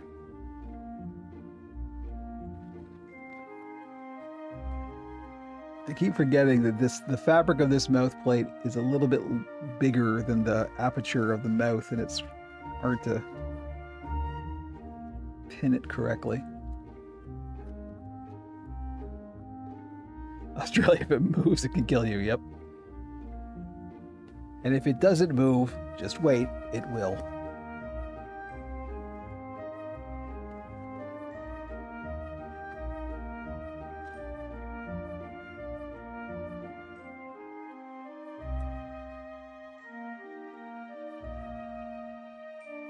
Because the drop bears were planning. They knew you were going to be there, and they went, okay. They're watching you now, taking notes, studying your movements. Waiting for you to return.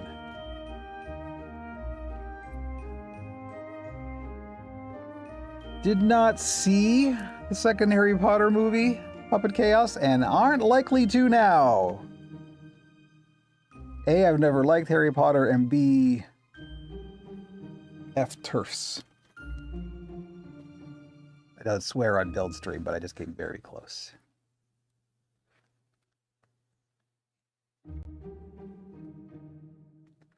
The official Operation Puppet position on the J.K. Rowling. She is persona non grata. Just FYI, in case anybody had any doubts.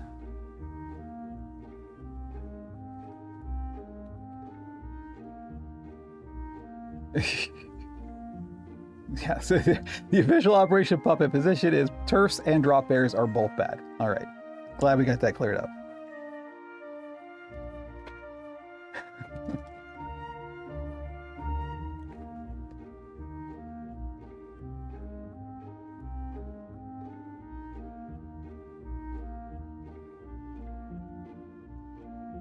Yeah, I prefer for drop bears to be real and turfs to be fiction.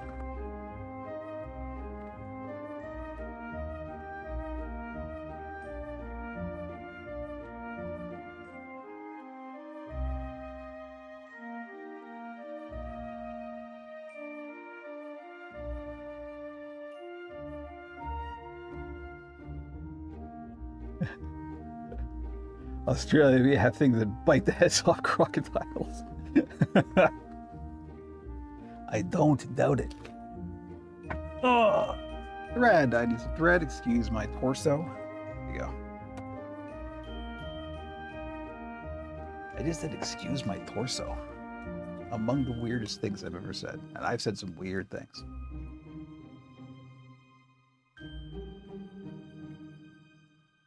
I have tried, we just talked about this, I have tried sewing on the machine, and I know it can be done.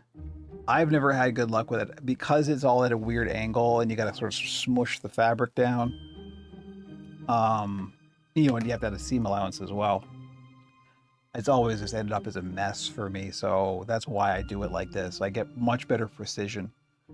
It takes way longer, but it ends up not getting ruined. So it's worth it. Yeah, if you have the ability to do that, that's fantastic, because that saves a lot of time.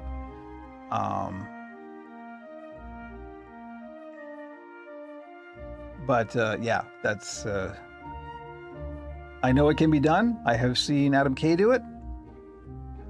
But I just don't have the dexterity for that. I don't know what it is.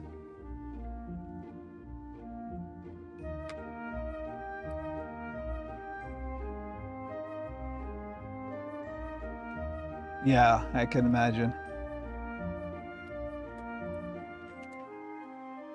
And the other thing is, as long as I've got the time, which who has the time?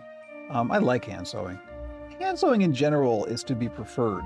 I know it seems like it shouldn't be, but it is. You get more precision. Stitches are actually If you do like a locking whip stitch, the stitches are actually stronger. They will hold together better than a machine stitch will. Machine stitch, the only advantage to a machine is that it's faster.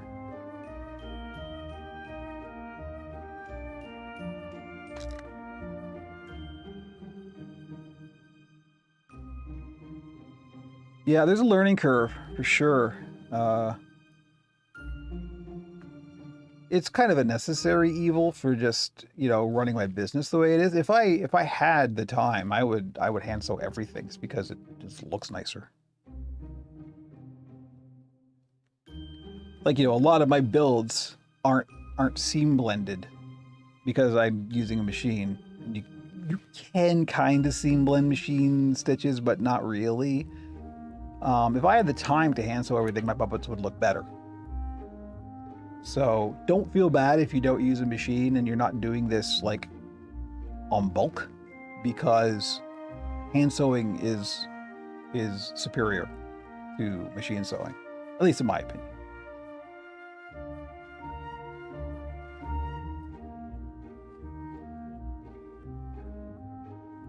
I know that the whole sewing machine thing seems to be one thing that new builders kind of get hung up on because sometimes they don't have the budget for it or they've never used one, and it is intimidating to learn. But you absolutely don't need it if you're not doing this professionally at speed. And really, your puppets will look better if you don't use one. It is much more useful for you to learn how to hand sew well than it is to learn how to use a machine.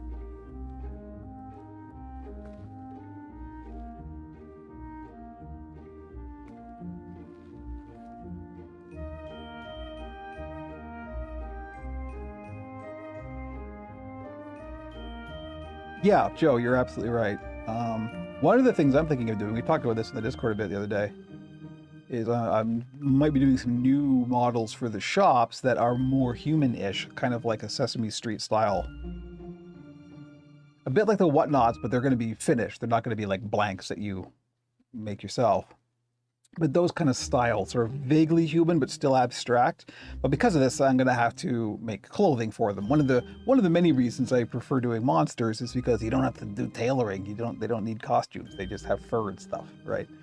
But I am going to branch out a little bit, so I'm going to need to get to grips with at least some basic tailoring, because I'm going to need to make costumes for them. And like just like a simple jumper, like an Ernie and Bert style, When am I going to remake Andy Warhol? That wouldn't be bad. We could have it be like an old drinking buddy of Frankie's or something. Oh no, it's Andy. Andy showed up. Oh, I wasn't expecting this. For those of you who don't know the deep Operation Puppet lore, who was Andy Warhol? Many years. In fact, my very first trip to New York as an adult. I went a bunch when I was a kid. But back when FAO Schwartz, the toy shop, had the license to do the Muppet Whatnots that you could buy. Yeah, I guess FAO Schwartz is gone now, huh? You could order them online, but they wouldn't ship to Canada. So my wife and I planned our very first trip together to New York specifically to go to FAO Schwartz and get me a Muppet Whatnot. And that Muppet Whatnot still exists. It's sitting in the living room right now. And that was Andy Warhol. Because it was New York, Many years before Scar, yeah. I can't even... I should look up the date sometime, because it is like long before Operation Puppet even. Like this was the first kind of going, I remember puppets. They were cool.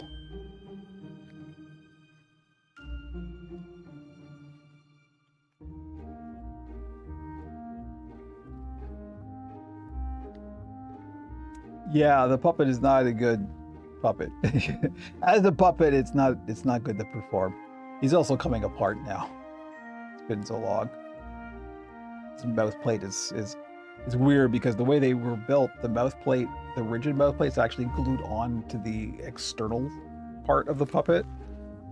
So after a while, it just sort of comes loose, and it's all put together with hot glue. But it's the construction was not great on those things. Surprise, surprise, they were made for bulk, you know.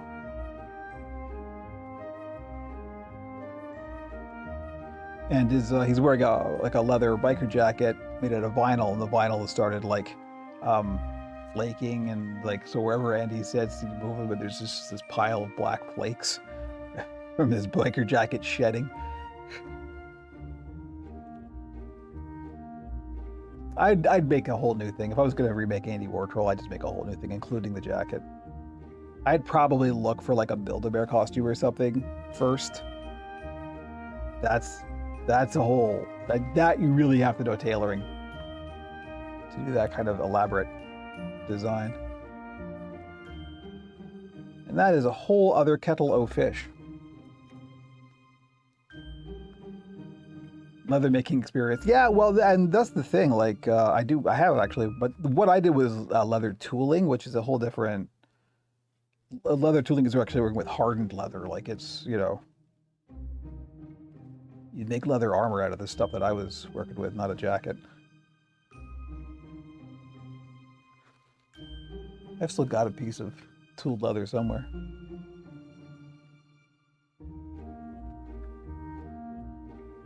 I have done many crafts.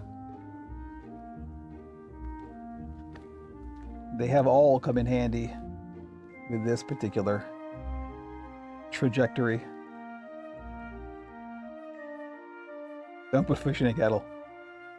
Well, guess it depends on if you want some fish tea or not, right?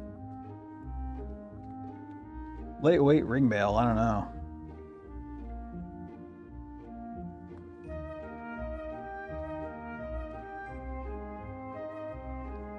Yes, another one of my old crafting hobbies was chainmail. That I do have a big old sheet of chainmail kicking around. I should pull it out and show it up on stream sometime. I was going to make a halberd. I was going to make a full. That never happened. It's basically knitting, but with metal.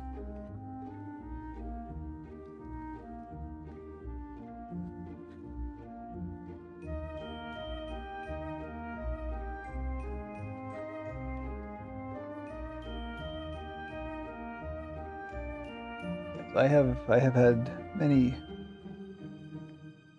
ventures into making different things. This is the one that stuck.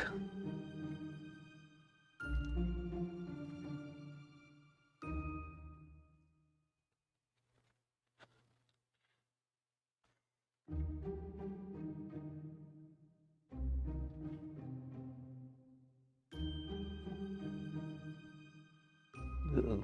The thread's getting unruly. Settle down. There we go. Yeah, I don't know if I was going to make a male suit, M-A-I-L-L-E, not as in not female, as in chainmail, which is redundant. I gotta, you know, being the explainer, the reply guy is going to go, you know, chainmail is redundant. Mail is the chain. It's true. When we say chainmail, it's like saying PIN number. PIN number is personal identification number. So you're saying PIN number. Making chainmail, you say chainmail because if you just say mail, then it gets confusing, right? So making chainmail, obviously you don't want something heavy. So what I would probably do, or ATM machine, exactly. There's a specific word for like a, you know, redundant expression like that.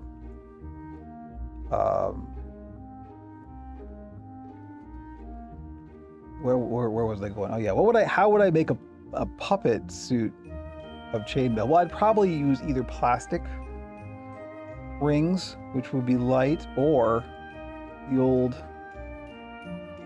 Hollywood trick of just making them out of fabric rings, or like knitting and just spray paint it silver.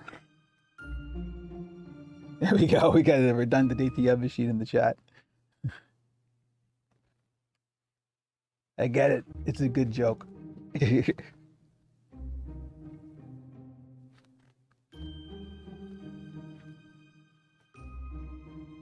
Not only is it a good joke, it's a good joke.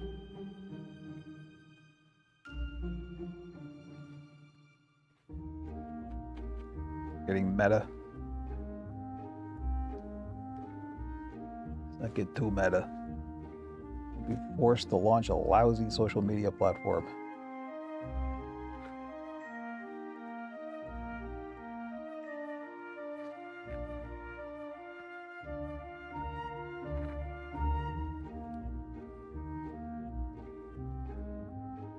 Have you ever thought of making a Swedish Chef style puppet?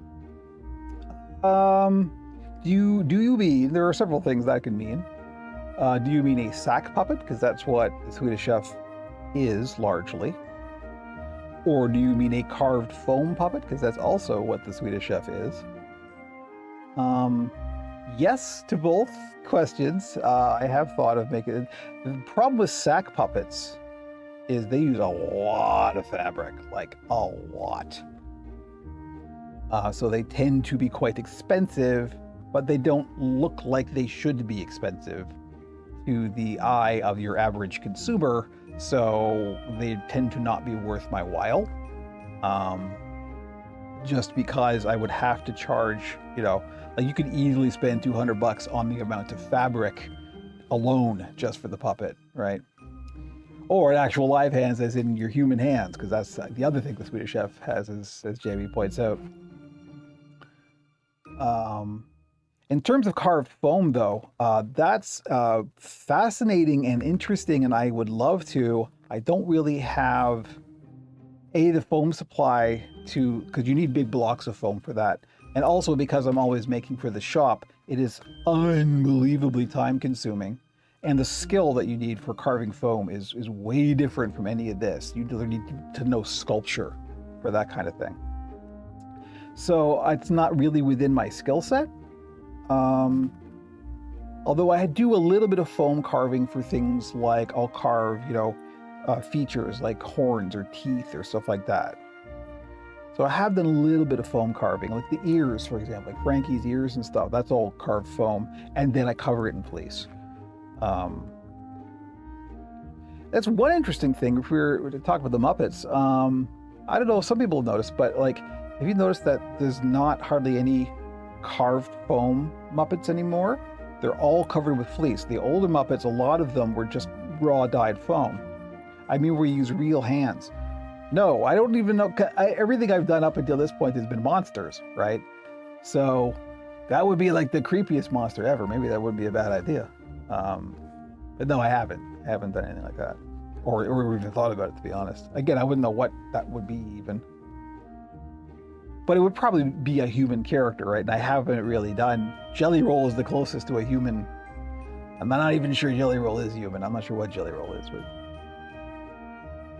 all I know is Jelly Roll ain't got no ears, Ironic for the music specialist,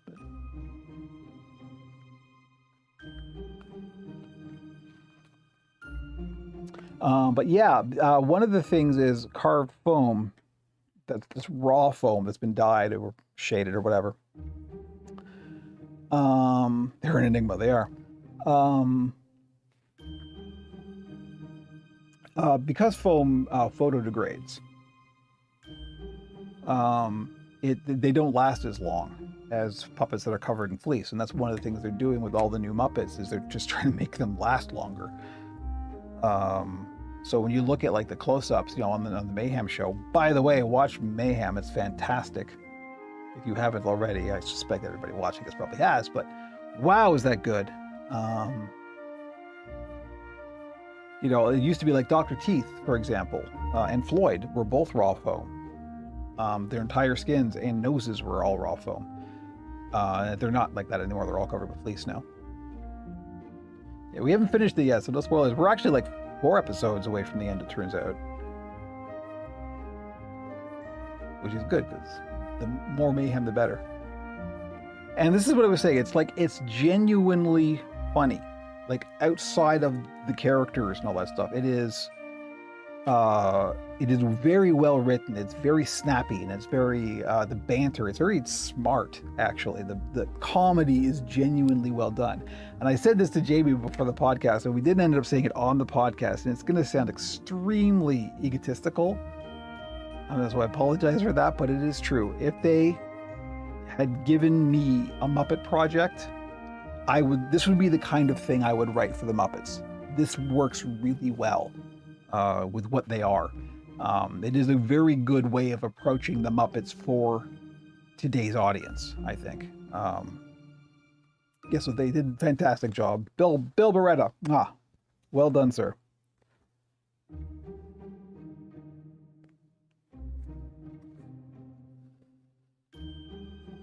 I think Piggy is still flocked foam rather than fleece covered. I'm not sure about that. I haven't seen any really good close-ups. I have seen like we gotta mention Phil Fletcher at least once every stream. I know Phil's done some Piggies replicas that are covered in fleece, so it can be done. But I think you may be right about that. I think Piggy may still be flocked, but I do know that they used to carve all of them, like Statler and Waldorf were like this, and the Swedish Chef and Miss Piggy. They used to be just carved foam. They used to like sculpture it out, and they eventually had to move to casting it, like making molds and then casting the foam, just because it's so time consuming and the results are so inconsistent.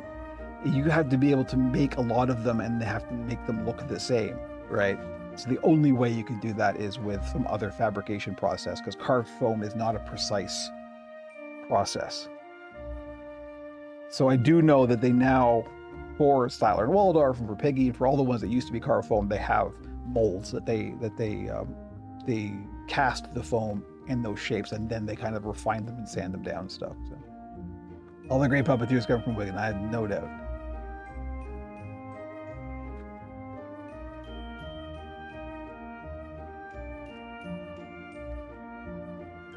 Where are we at? We have 5 minutes left. Wow. You did it, everybody. I had a pound for every amazing puppeteer to come from Wigan, but I had £2. I mean, I could. I've actually adopted, and I have no idea who my birth parents were, so it's entirely possible. I know one was German and one was British, so I could actually have come from Wigan. So there you go. Let's assume that's true.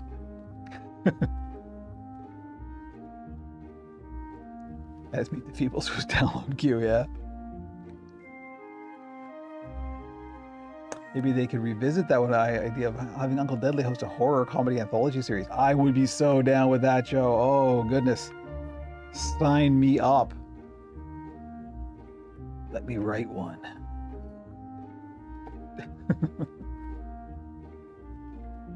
I'll do it for free. No, I won't. I won't work for Disney for free. What are you doing, Kevin? It's how AI happens.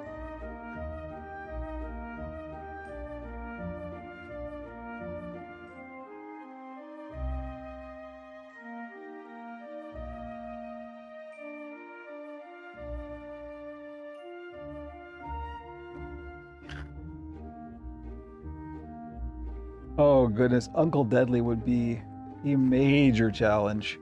If I was going to do another Muppet replica, and that's unlikely, the first one I would do would be Grover.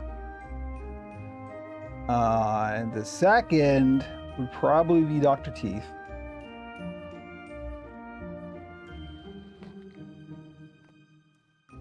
I'm not sure after that.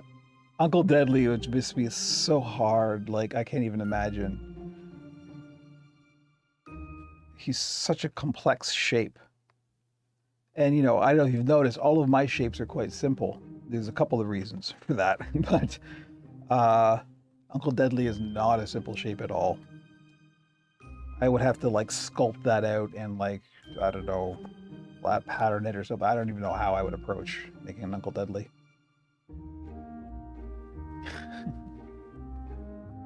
Dr. Teeth I can see myself doing. In fact, my existing patterns for the ogres are very Dr. Teethish in his basic shape.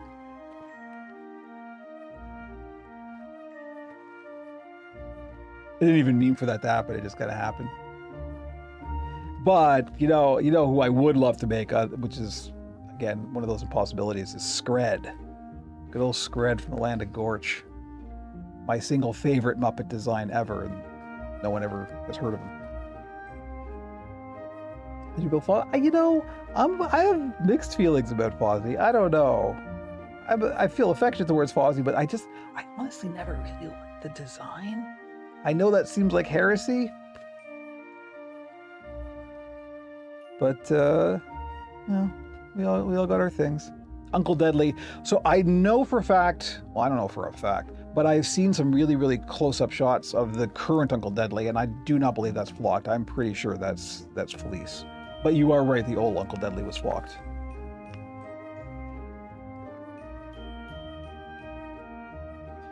That's the other thing, the Earwiggle mech. We're actually going to run overtime a little bit, hilarious, because we're talking about the Muppets. The Earwiggle mech on Fozzie is interesting in that it went away, they had it, then it went away for a while, and the new one, I don't know if you've noticed, they haven't done a lot with Fozzie recently, but on the new Fozzie, it's not really a mech anymore. It's like this weighted thing where he just moves his head back and forth, and the ears kind of flop based on the position of his head. It's very strange, a little disconcerting.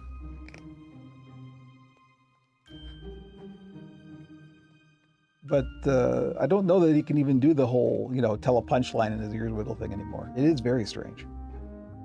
I'm not sure why they would have done that, other than the fact that just, making that rig is a pain in the butt, because it's got to have a little motor or something in there, right? We have lost the ability to make ear wiggle mechs. Like going to the moon, NASA can't do that anymore either. Those are the two things we've lost, going to the moon and ear wiggle mechs. All right, everybody. We are at time. We did it. First new build stream. So the build streams are in theory going to be on Wednesdays. The only reason this is on Thursday was because my internet was out. So yeah, thank you everybody. This was great. We did it. Hooray. I only think Fozzie looks weird when they take off his hat. Yeah. And also the design has changed. His eyes and nose, that whole rig keeps moving up and up and up. I don't know if you've noticed. Let's take a look at Fozzie over time, and it's a little weird. I should make like a morph of his face keeps moving up his head. It's a little odd. Anyway, yes, thank you, Scarlett. There's the link tree. Everybody, listen to the podcast, Pixels and Puppets. The new one is out. Frank Oz said the ear mech was heavy. I have no doubts, because it had to be a little motor, right? So, all right, everybody, thank you so much. I am due for lunch. I am also due to open the freaking door because it's 1,000,000 degrees in here. So thank you, everybody. Thank you, Scarlett, for being Scarlett and my scooter and posting all the links and everything. We will be back next Wednesday. I may, in fact, stream a bit this weekend. There may be some Frankie play. Just because if I feel like it, we'll do it. And or Diablo 4, that was fun. Diablo 4 with the guys was a lot of fun. So we will be doing that, or I will be doing that, or I don't know, we'll figure it out. Anyway, stay tuned to the socials. All the links are there. Thank you, everybody. We are back. We're doing it. Watch videos. Just watch videos all the time. Watch my videos because we need the watch hours. That's the most important thing. And send people our way. Bring more eyeballs into the fold. That's super important. Okay, I'm gonna go. Thank you, everybody, and have a good day. We'll see you later.